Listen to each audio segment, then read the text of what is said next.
Madame, mademoiselle, monsieur, bienvenue à Métro News. Voici les principaux titres qui seront développés aujourd'hui. L'ancien sénateur Dieu seul Simon Dérat prône le dialogue pour éviter la confrontation.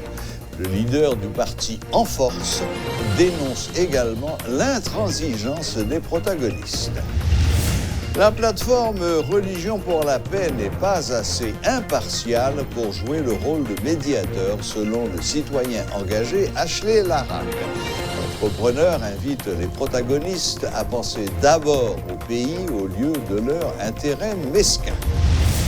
La rareté de dollars constatée sur le marché est le résultat du déséquilibre de la balance commerciale du pays, entre autres, selon l'économiste Kessner Farrell. L'ex-président du Sénat haïtien, M. Dérat Simon Dieu seul, préconise le dialogue à ses collègues de l'opposition. Le leader du parti En Force dénonce l'intransigeance des protagonistes, faisant valoir que leur affrontement profite à un troisième acteur qui impose sa loi aux citoyens. Suivez ses explications. Ce qui est important, c'est que depuis nous face à une crise multiforme, multidimensionnelle. Il y a des faces cachées, il y a des faces visibles. Il y a des mains cachées derrière et il y a des mains visibles. Donc, crise, c'est leader, il n'y a pas de disposition. Vous mettez ensemble, puis devant, c'est capable de triste. Et c'est mal fait qu'il faut les avoir des gens qui plus mal, c'est eux-mêmes qui ont les conséquences. Et certainement, nous parler de certains décrets, nous estimons qu'ils sont inutiles. Nous parler de mandat président, en termes de contenu, etc. Nous parler de questions constitutionnelles, questions élections, questions de sécurité, questions absence de gouvernance, parce que mon déficit total de légitimité, de crédibilité et d'autorité pour côté gouvernance qui est en place là. Donc, sur base là, nous pensons que ça a demandé remise en question. C'est ça qui fait partie des points et questions agenda de la Constitution, le mandat du président, les élections. Même qu'on ait un bon nombre d'acteurs qui répondent et qui est envoyé à l'agenda là-bas, nous pouvons dégager déjà une masse critique qui permet de capable d'avancer. Si toutefois, pas aucun obstacle, pas aucune rupture, on ne peut pas aller. Pas qu'à dire que nous sommes totalement pessimistes, mais pas qu'à dire que nous sommes totalement optimistes. Parce qu'il y a deux cas à considérer. Le premier cas, c'est que nous du dialogue. Dialogue là, on dit président du dialogue. Mais quand le président du dialogue là, tout gouvernement là parti en campagne on dialogue parce que on dialogue capable de remettre en question et positions et privilèges individuels qui eux-mêmes ont bénéficié. Parce que pas rien arriver, etc. Ça c'est dans le plan du gouvernement. Maintenant, du côté de l'opposition, qui est d'accord pour un dialogue, qui est pas d'accord pour un dialogue, qui est pas un problème pour un dialogue, mais il ne faut pas un dialogue avec le président Sakila. Qui pose des problèmes de que le mandat président ça fini, qui est le président par eux, officiellement été pour former le gouvernement par eux. Donc c'est ça. Donc ça veut dire qu'on coordonne des deux côtés, qui fait que c'est peut-être ça n'a cherché une solution médiane, espérant que la raison capable de guider, nous capable de servir de pandémie, qui pour éviter une confrontation, un affrontement que nous avons déjà éventuellement. Parce que ça n'a pas gardé là, je dis, aller au-delà de crise politique. Un pays, côté que le droit d'aller et de venir, il peut être banni pour la population. Ça veut dire un paquet de bagailles. C'est pas facile pour nous autres là, quand on dit, on tourner la caille, en paix, j'aime des rentrées. Donc, à partir de ce moment, on a un troisième homme qui est dans cette crise-là, que personne ne va prévoir, et qui n'a pas d'adresse, qui n'a pas de téléphone, qui n'a pas parlé aucune langue, qui n'a pas aucune référence, et puis c'est lui-même qui a fait la loi et obligé de soumettre à la loi. Nous avons fait tant que nous-mêmes, leaders, nous allons mettre tête ensemble pour nous venir ici. D'après les dire, évidemment, lui-même tout encourager en démarche comme ça, d'après les dire, certaines informations qui sont sorties de l'autre côté, Région pour la paix. Ça veut dire que l'État a encouragé en telle démarche. Maintenant, c'est à qui degré nous avons fait confiance et encouragement démarche ça pour qu'il y aboutit. Et est-ce que le président lui-même, il gagne une équipe qui est côté, qui a pas le conseil pour l'aller dans ce sens-là. Sauf que moi-même, je suis écroté, je continue à écroter le président. Vous me dites, la porte de l'appareil national, c'est la porte du triomphe, de la gloire, de l'honneur qui l'ouvre pour lui. Mais les boules qui vous sortent, pas une porte qui l'ouvre, mais toutes les portes qui l'ouvrent sont celles qui vont. Et souvent, on a pouvoir ou toujours avec, ou pas qu'on réalité, ou pas en réalité.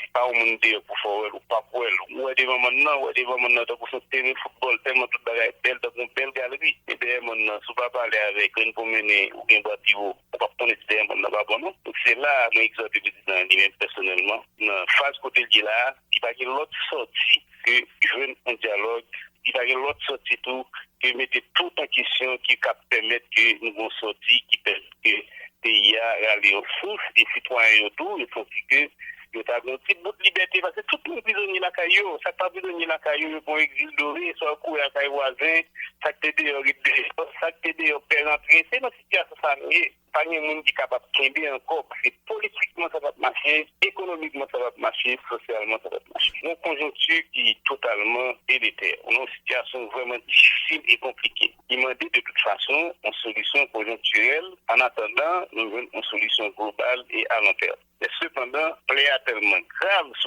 ils font punir lavage pour capable déblayer ou pas bien qu'à faire pansement plaie ça qui est la journée aujourd'hui là.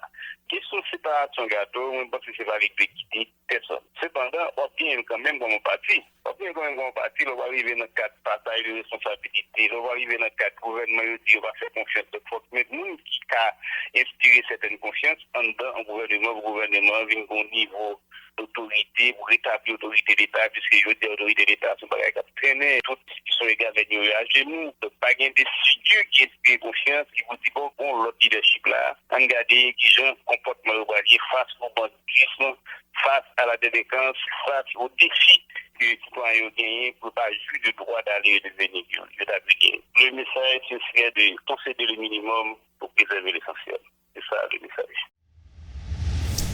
Le citoyen engagé Ashley Larac émet des doutes sur l'impartialité de l'organisation Religion pour la paix et sur sa capacité à servir de médiateur entre les extrêmes politiques.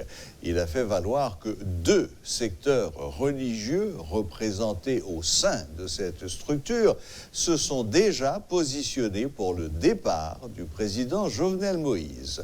À ce titre, la plateforme religieuse ne saurait être le meilleur intermédiaire, a-t-il expliqué. Toute démarche de médiation, enfin de négociation, je t'ai parlé, c'est en général un bon bagage. Cependant, et sous point de vue ça, si moi considérer, enfin si ça me dit exact, parce que nous songez qu'il y a très peu de temps de ça, l'Église catholique, à travers Monseigneur Dumas ou bien façon à travers qui est, t'es prononcé lui contre gouvernance Jovenel Moïse. Si me songez bien. Mais je t'ai dit que il était prononcé officiellement. Bon, il était même fait une tentative de manifestation tout contre Jovenel Moïse. D'accord.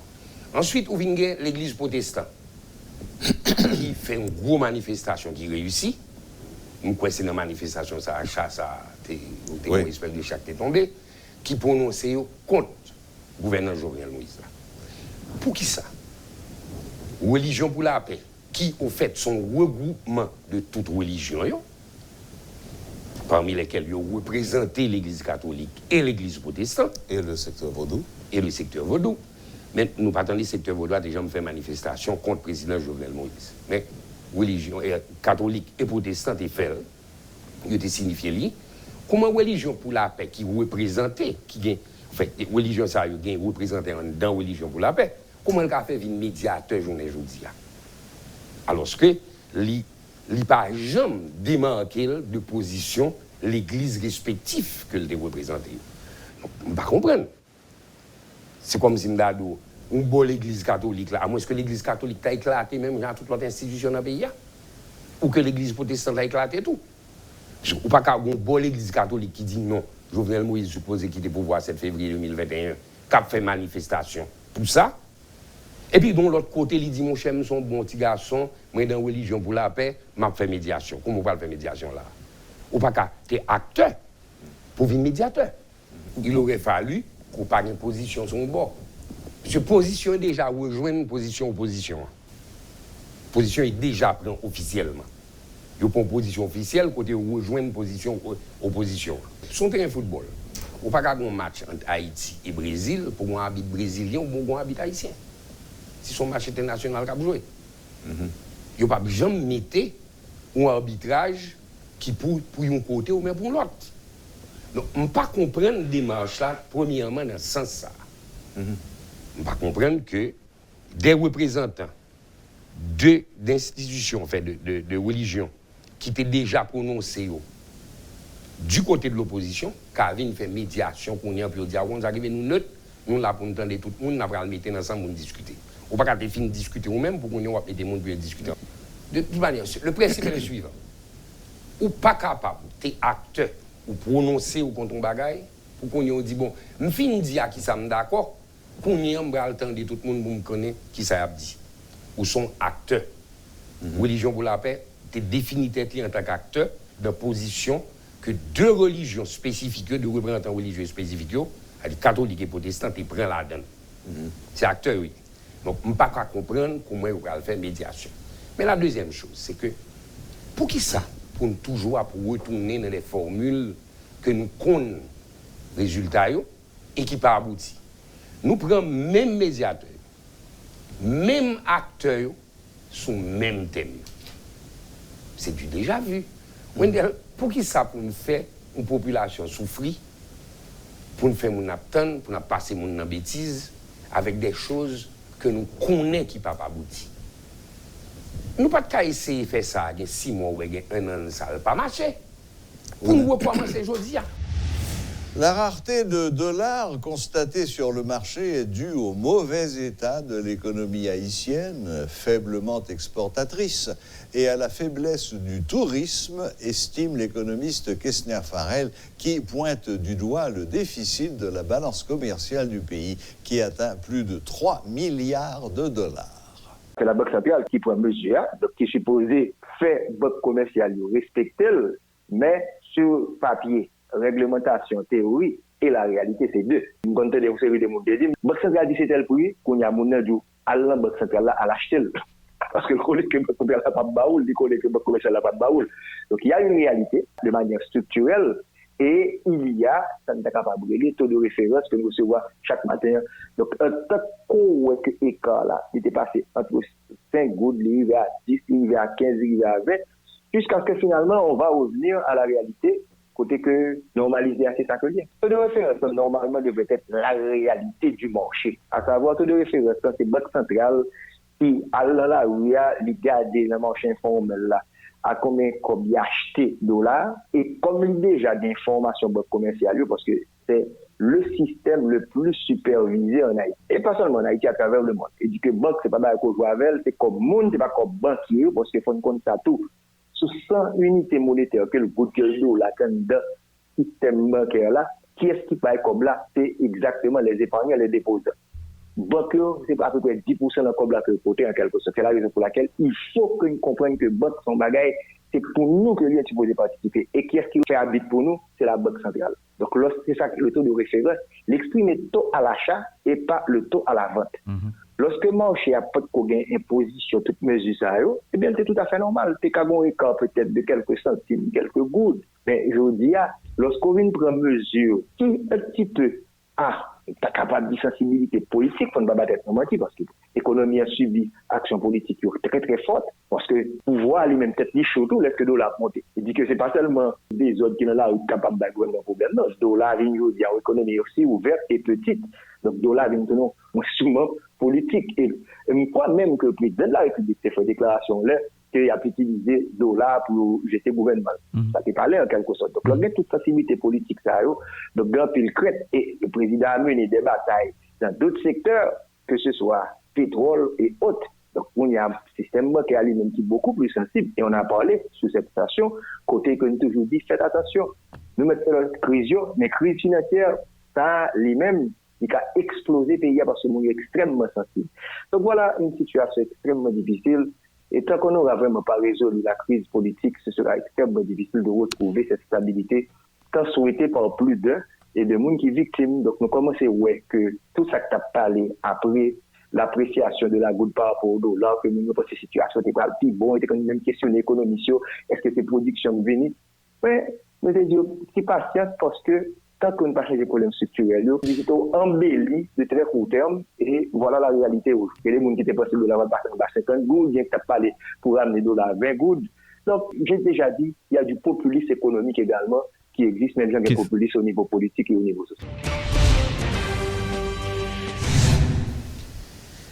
Après un mois de mars merveilleusement pluvieux, cette dernière semaine a été marquée par de très fortes averses quotidiennes en fin d'après-midi ou en début de soirée. Dans le nord, d'importantes inondations ont causé la mort de 3 personnes et d'importants dégâts matériels.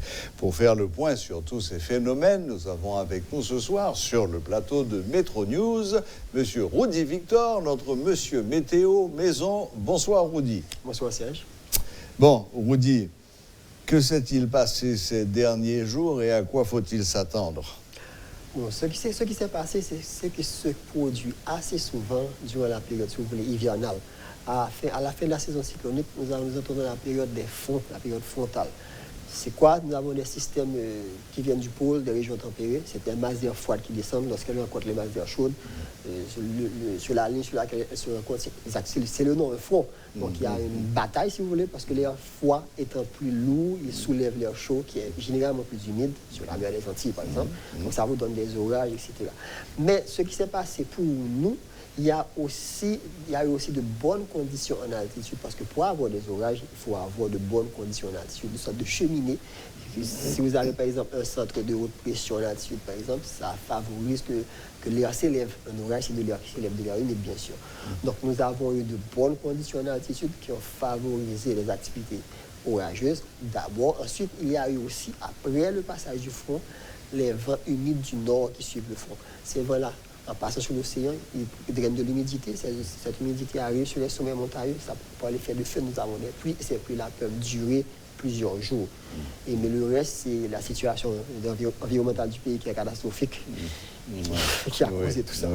Oui, mais enfin, dans l'ensemble, ces pluies ont plutôt été bénéfiques. Je veux dire, à part évidemment les morts, mais dans l'ensemble, pour le pays, pour l'agriculture, pour le renouvellement des sources des nappes phréatiques, tout ça, ça a été très positif. Sauf que lorsque vous avez beaucoup trop de pluie qui tombe beaucoup trop vite, là, ça peut causer quelques problèmes. Parce que la nature, le sol, les plantations, elles préfèrent que les pluies soient régulières.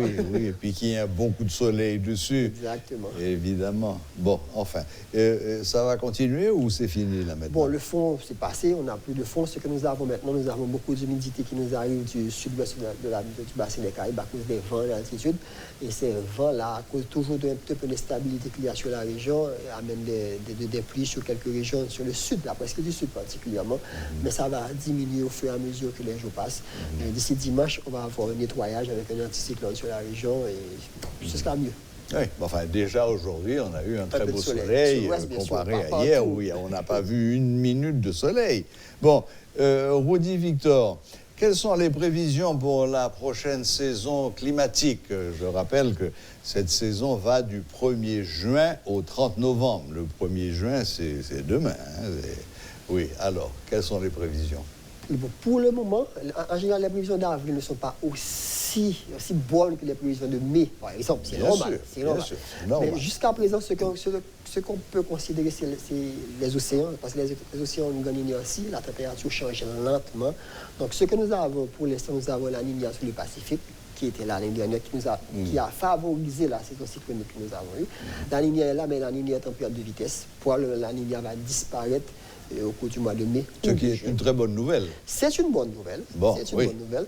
Mais peut-être la moins bonne, c'est qu'on n'aura pas d'El Niño. Parce qu'une fois que vous avez El Niño, il y a une sorte de bouclier pour les Caraïbes. On est pratiquement protégé, si vous voulez, en parenthèse, bien sûr, il y a des exceptions. Mais en général, la Niña est beaucoup plus favorable aux saisons cycloniques dangereuses pour la région. On va entrer probablement dans une période neutre. C'est les prévisions, par exemple, de la NOAA pour la saison cyclonique, avec des chances d'un retour de la Niña. Ça va dépendre de beaucoup de choses. Pour le moment, nous avons une masse d'eau chaude sur le Pacifique, au-dessous du Pacifique, si vous voulez, qui se dirige vers l'est, qui devrait atteindre la région en mai ou juin. Et là, maintenant, qu'est-ce qui va se passer?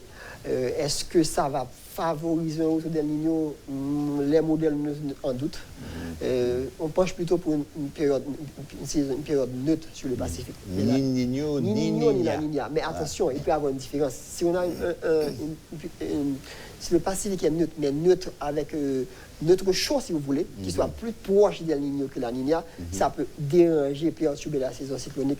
On aurait dans ce cas moins d'ouragans, surtout sur les Antilles. Si c'est un neutre froid, entre parenthèses. Là, c'est comme si on avait La Niña. Et il n'y a pas vraiment une différence entre les saisons neutres et La Niña, par exemple. La différence se fait surtout sur l'Atlantique. Est-ce que l'Atlantique est plus chaud que la normale ou bien plus froid que la normale? Là, si on regarde les modèles, ils penchent plutôt pour que l'océan Atlantique est un petit peu plus chaud que la normale. Mais là aussi, ça va dépendre de la distribution des températures. La distribution des températures, par exemple, que les modèles montrent pour la saison cyclonique, c'est une distribution qui est généralement un peu favorable pour les Caraïbes, avec des températures océaniques plus chaudes au nord des Caraïbes et moins chaude au sud. Dans ce genre de configuration, ce qui arrive, c'est que toute l'activité est concentrée sur l'Atlantique Nord et au nord des Antilles. Là, généralement, c'est mieux pour nous. Mais n'oubliez pas, on fait des prévisions à partir de prévisions. On n'est que début mars, beaucoup de choses on peuvent a changer. encore un peu plus, presque 2 mois à attendre. Donc, ok. Mais bon, pour l'instant, les nouvelles sont plutôt bonnes. La Niña est en perte de vitesse, elle risque même de disparaître. El Niño est là, il attend de venir, mais c'est pas sûr qu'on lui ouvre la porte. Et puis, surtout, même s'il y a une saison cyclonique, il y a de fortes chances qu'elle passe au nord des Antilles, comme l'année dernière, si j'ai bonne mémoire. Pour le moment, les prévisions semblent indiquer que la trajectoire moyenne des ouragans, cette année, devrait éviter la mer des Antilles. Mais encore, ce sont des prévisions. Et il peut toujours arriver qu'un de ces messieurs dise que je vais faire autrement. Oui, évidemment. Mais vous me disiez quelque chose juste avant, là, hors antenne, que ça fait 22 ans que la République dominicaine n'a pas connu de cyclone. De cyclone majeur, depuis Georges. Depuis Georges en 1950, ça fait beaucoup de temps. Et il y a des périodes de retour. Et lorsque je regarde l'histoire des cyclones de la République dominicaine, je ne me souviens pas. Je n'ai pas vu de période aussi longue. 22, c'est toute une vie, 22 ans. Nous avons passé de périodes plus longues.